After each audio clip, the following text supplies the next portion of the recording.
गोष्ट जशी दिसते कदाचित तशी नसू शकते.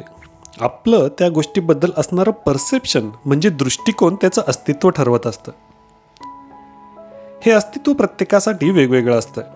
तुमचं अस्तित्व आणि माझं अस्तित्व. समोरच्या दृष्टीने जर एखादी गोष्ट बरोबर वाटत असेल तर याचा अर्थ असा नाही की दुसऱ्या व्यक्तीची गोष्ट ही चुकीची असेल. कदाचित त्याचंही बरोबर असू शकतं. ते म्हणतात ना की प्रत्येक जण आपल्या गोष्टीतला हिरो असतो आणि दुसरा व्हिलन. त्या हिरोला त्याचं स्वतःचं मत असतं.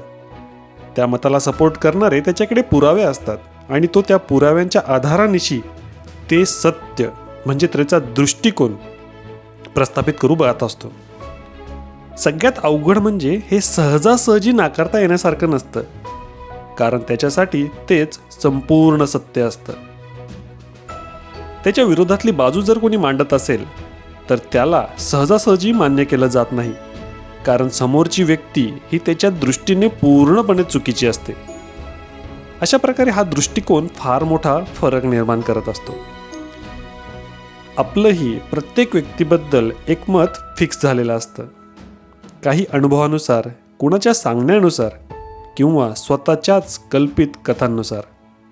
अमुक व्यक्ती अशी आहे हे लेबल त्या माणसाच्या माथ्यावर मारलं जातं.